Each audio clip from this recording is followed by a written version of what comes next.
Alright, what's up tout le monde? Bon, aujourd'hui, le sujet incontournable depuis 3 jours, je crois que c'est le troisième jour maintenant, la controverse par rapport à Guillaume le Mythe Vierge qui a fait une promenade dans la forêt et ça a donné que, bon, il voulait faire un jeu de mots, travailler, j'ai du gros boulot, mais on avait compris avec le sous-entendu qu'il parlait de travailler comme un nègre.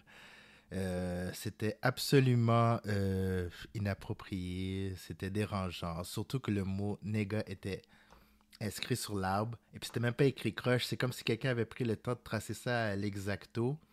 Bon, oui, c'est sûr qu'il y a des personnes qui peuvent dire oui, mais quelles sont les probabilités que tu tombes sur un arbre où c'est écrit le N-word, puis tu sais, c'est vrai quand même, là, mais tu sais, au moment qu'il tourne et puis qu'il met sa main pour faire un genre de câlin au boulot et puis que ce mot-là soit écrit, tu sais, ça tombait un peu, tu sais, le par hasard, là, ça tombait quand même bien, là, ça avait l'air quand même calculé.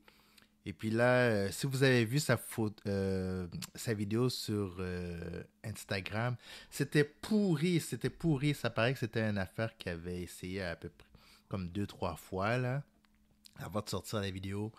T'sais, il était probablement déjà bien coiffé, puis il a décidé de se jouer dans les cheveux pour avoir l'air d'un gars qui vient de se réveiller. Puis là, il nous dit que c'est son ami qui lui a dit hey, qu'est-ce que t'as fait là? Qu'est-ce que t'as posté dans tes réseaux sociaux? Puis là, lui qui agit comme si hein, qu'est-ce que j'ai mis comme ça? Puis il va nous dire que il avait jamais vu le mot sur l'arbre. Moi, j'ai eu beaucoup de misère euh, à accepter ses excuses. Ben, en fait, je les accepte pas. Je pense que c'est une raison minable. Et je pense qu'il s'excuse juste parce que ça a très mal tourné. Et il pensait que la majorité des gens allaient trouver ça drôle et puis que ça allait passer comme du beurre. Mais comme il a vu, ben, ça lui a coûté un contrat à TVA. Hein, il était un des animateurs je sais comment ça s'appelle l'émission, là, les chanteurs masqués ou je sais pas trop quoi, là. Fait que c'est ça, mais c'est bon de savoir maintenant que euh, faire ce genre de niaiserie-là a des conséquences. Parce que s'il aurait fait ce même genre de conneries-là, on va dire il y a 20 ans, ça aurait passé. Il n'y aurait pas eu de conséquences. Mais là, vraiment, avec ce genre de punition qu'il y a eu, au moins, ça va le porter à réfléchir. Puis pour les autres comédiens ou même pas quelqu'un qui est forcément comédien, mais tu sais, qui a des contrats importants à la télévision ou je sais pas, avec des constructeurs automobiles, comme c'était son cas à lui. Tu sais, si vous avez des contrats importants, puis que vous tenez à votre image, vous tenez à votre réputation, puis que vous tenez à vos relations d'affaires, c'est un minimum de faire attention à ce que vous mettez sur les réseaux sociaux. Je veux dire, ça va quand même de soi. Fait que, bof, il y en a qui. Je regardais certaines autres vidéos sur TikTok qui disaient qu'on fait un gros plat avec rien, que c'est pas si grave que ça. Mais vous savez l'origine du mot, vous savez toute l'historique qui va avec. On vous apprend rien que c'est lourd de sens et que c'est un mot qui préférablement ne devrait pas être utilisé. Donc, en plus, il y a eu le culot de demander à Varda Étienne de l'aider. Mais Varda, heureusement, n'a pas entré dans son jeu. Eddie King a parlé, Pierre-Yves Lord a parlé, Anne Lovely a parlé. Donc, moi, je suis bien content que ça ait eu des répercussions aussi fortes, parce que si on laisse passer les niaiseries, il n'y aura jamais de limite. Et puis, il ne faut pas oublier que Guillaume le Métis-Vierge est un homme très aigri depuis la COVID parce qu'il avait refusé de se faire vacciner. Il a perdu un contrat très important avec Hyundai. Je crois que c'était un contrat qui lui Mhm. rapportait 1,4 million par année. Puis du jour au lendemain, tu perds ça. C'est quand même un gros morceau. Après ça, il a perdu un poste de la réalisation de District 31, si je ne me trompe pas. Il y a eu sa bourde au prix des Gémeaux. Bon, son discours, il en a profité pour régler des comptes avec Guy Lepage et Louis Morissette. Bon. Après ça, il est allé à l'émission de Stéphane Bureau, Le Monde à l'envers.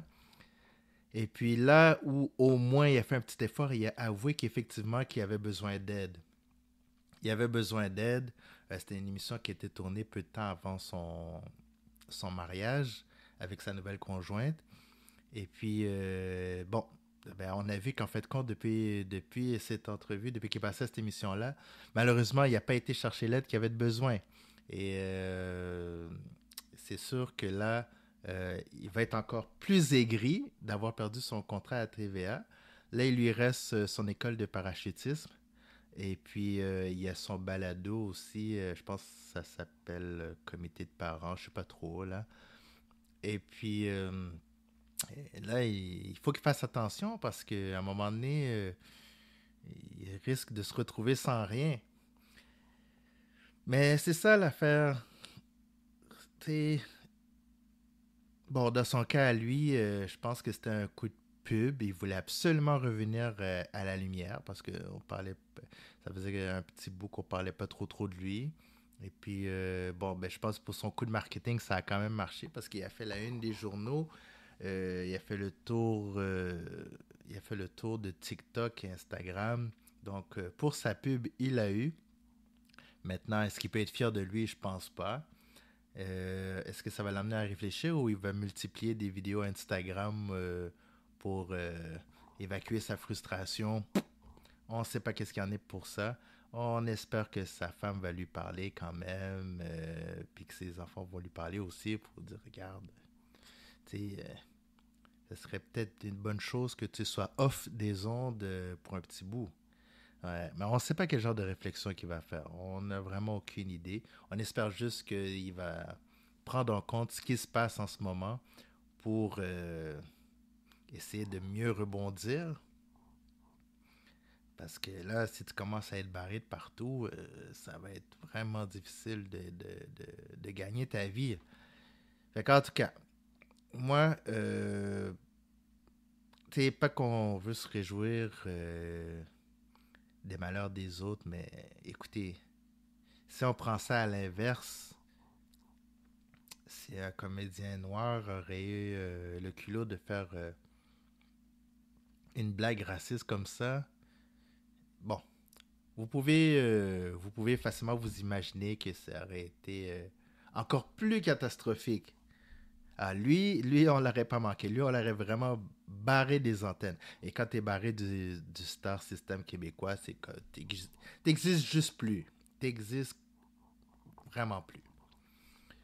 Fait que j'espère que ça va le faire réfléchir, puis qu'il il va revenir soigné, parce qu'il a vraiment besoin. Je pense qu'il a besoin de thérapie. Je pense que c'est une accumulation de frustration, puis d'autres choses qu'on voit pas dans sa vie personnelle en dehors de sa vie médiatique. C'est peut-être un trop plein. Puis je pense qu'il a besoin d'en parler à un ou une professionnelle. Ça va certainement lui faire du bien. Mais est-ce que je me sens mal pour lui? Bon, en partie oui, parce que je pense qu'il y a une certaine... il vit peut-être une certaine souffrance qu'on n'est pas tout à fait au courant. Bon, je pense aussi sa séparation avec Marie-Lou Wolfe lui a fait très très mal.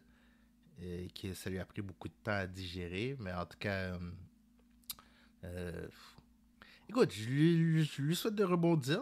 Si, je veux pas nécessairement qu'il reste à terre comme ça, mais c'est juste que au moins, au moins, de plus en plus, les grands médias font quelque chose quand ils voient des affaires qui n'ont pas d'allure et puis les conséquences sont beaucoup plus concrètes, c'est beaucoup plus réel. Donc, il faut que ça continue comme ça. Et puis, comme ça, les gens vont être beaucoup plus disciplinés. Pardon. Donc, c'était ça pour ce soir. Ciao et à la prochaine.